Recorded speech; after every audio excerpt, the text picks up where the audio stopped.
Hey everybody, it's Bob Phillips with Common Cause North Carolina, and I'm at home like I hope you are too, keeping safe and social distancing. Today I'm joined by two folks that I normally talk to in my role as a lobbyist for Common Cause, and I normally see them in person at the North Carolina Legislative Building. But today, in our new reality, we are connected by a Zoom call, and I'm going to let them introduce themselves, who they are, where they represent, and we'll do it in alphabetical order by last name. Representative McGrady, you go first. Okay, I'm Chuck McGrady. I represent the 117th district of Henderson County, which is out west. I've got most of the county in my district. And hi, I'm Robert Reives. I represent House District 54, which is all of Chatham County in the southwest corner of Durham. First and foremost, I want to ask each of you, how are you doing? And is there anything you have found that kind of helps you get through this time that might be a little bit different from work? Representative McGrady, why don't you let us know how you're doing? Well, I'm doing fine. I'm like everybody else, hunkered down. I used to spend a lot of time in face-to-face meetings in Raleigh, and I'm now spending a lot of time in video conferences. I'm serving on a committee that is trying to address the COVID issue in part, and so I remain busy. With that all said, I'm trying to get some exercise and walk around the neighborhood. Representative Bruce, what about you? How are you doing? Well, I'm actually busier than I was when before the virus hit because, as a lot of you know, law offices have been determined as essential services. And so our office is still going, and the work hasn't slowed down there. And then on top of that, of course, the normal legislative duties, and a lot of those haven't changed because I think the expectation is that we are going into session. And so a lot of the issues that were being worked on before the virus hit are still issues that are not in the forefront of people's minds, but still on people's minds. And then on top of that, just as with Chuck, I'm also on a committee with we're on the big committee for the COVID relief. And then on top of that, we have our subcommittees, and I've tried to kind of keep up with that. And then in my role with the caucus, we still got to pay attention to a lot of those things. I can candidly say I'm much busier now than I was before the virus hit. So I've not had a problem not finding things to do. And as you all are looking at an April 28th legislative session, and you've got to come and make some statutory decisions, I think the people of North Carolina understand that there are some decisions that have to be made. But how are you all approaching this when you're balancing the kind of need to do some things, but also with your own health, and how you all have a session and sort of, what that might look like? I know it might be still fluid, as we say, but Representative McGrady, maybe, what are your thoughts? I've spoken to the speaker and leadership about that. We are being told we'll be in session. We'll come in on the 28th. We'll be there the 29th and the 30th. Those bills that come out of our committee will be introduced on the 28th, will be in committee on the 29th, and will come out of the House on the 30th.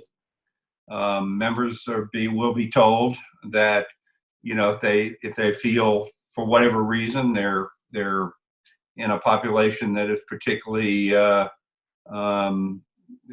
cause for concern regarding the virus at that point in time, we just need a quorum to work.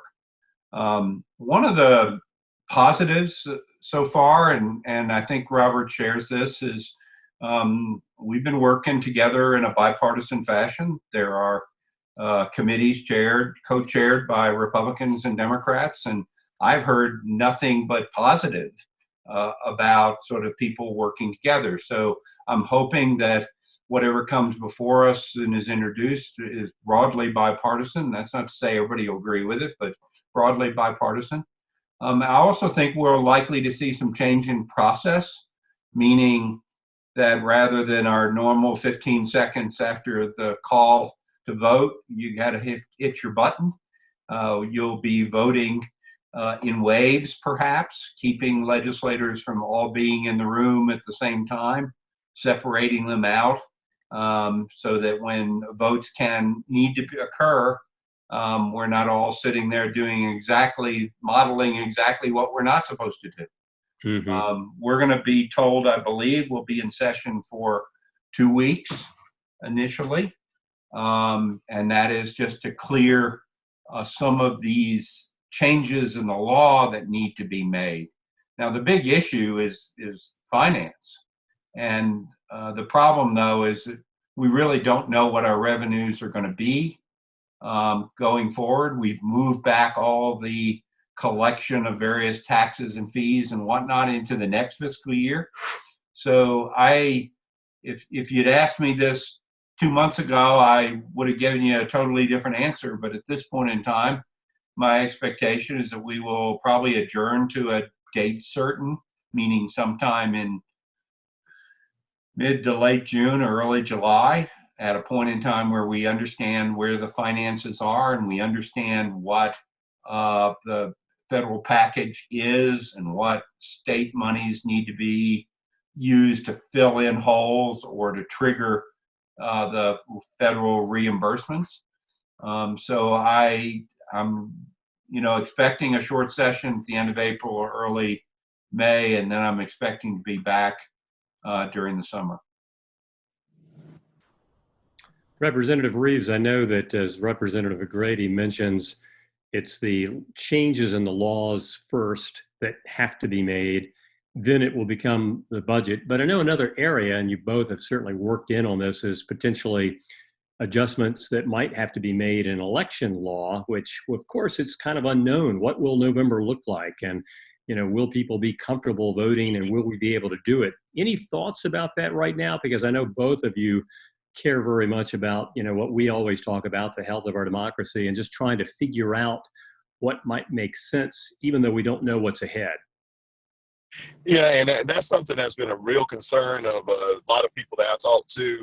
I think what I would say is I hope that all of my colleagues will follow what I feel like the example that Chuck and I have made in particular when it comes down to talking about voting and election issues, is that get the politics out of the way.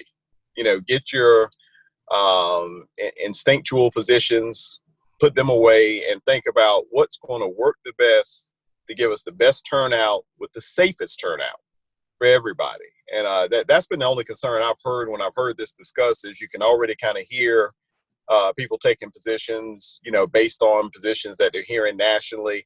And we've got to figure out what's best for the folks in North Carolina to allow them to vote in the safest manner possible and in the most efficient manner possible. And so that's what I'd really like to see happen, because the reality is voting is going to mean so much to so many people in this particular election. I don't want anybody risking themselves trying to vote when we know that we can do this in a safe manner. So there have been tons of great suggestions about how to do it. And I just want us all on both sides of the aisle to keep an open mind when we talk about how we do this. It's certainly, as you mentioned, and Representative McGrady, I think you two have set such a great example. I mean, obviously, the art of politics is compromise and having those reasonable and thoughtful and conversations. And I'm sure that's something you will be doing, as you always have done, on that issue of the elections and, what kinds of things might have to be considered. Mm-hmm. Yeah, I just don't think we've had that discussion much yet. Robert and I are at a disadvantage to the extent that we're not communicating with all of our colleagues in the same fashion that we otherwise would.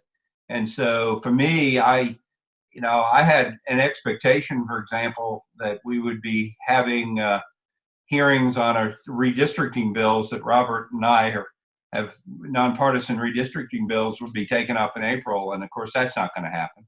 And right. I'm not sure that issue is going to get heard because of the very real need to deal with budgetary issues and other things.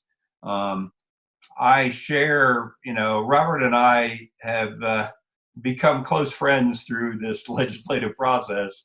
I think we've surprised each other by how often we come at things in similar fashion. Yes. We don't use a lot of adjectives and adverbs. And I want to avoid what I saw happening in Wisconsin yesterday with, a partisan fight over how a vote is done because one party or the other thinks something is better or worse for the parties. We Yes. need to put that aside. And again, I'm hopeful, probably because I just see a lot of the acrimony of 4 months ago, has been put aside as we all struggle to address the threat of this virus. And we Yes. need to learn from where we are to deal with other contentious issues. So Robert hit the nail on the head, and I will have his flank if he needs protection. Thank If you very we much. go down this road later in the summer. Yeah. Well, that's a very nice way to, end again a call that I know is happening on a day that you all are juggling so much. I do want to say, in a self-serving way, I think, we are a better state because of folks like you. It's been, heartening for me to see how you two have gotten together and rolled up your sleeves and worked very hard on an issue that Common Cause has cared about, redistricting reform. And yes, Representative McGrady, I regret that, what I know you all and we all have worked on so hard that maybe an opportunity to have looked at legislation is not necessarily happening. But I recognize, it has to go perhaps on the back burner, as important as it is. Who knows, maybe something good will happen in that issue before the session actually ends. But let me just say to you both, thank you so much for your service to your constituents and the state of North Carolina. I wish you and your families the very best. Stay safe, and thank you again for taking this call and doing this today. And Good to thank you, talk with Bob. you. Very good talking to you. Good to talk to you again, Chuck. You guys take care of yourselves. See you, Robert, in 3 weeks. All right. See ya. Bye. Bye.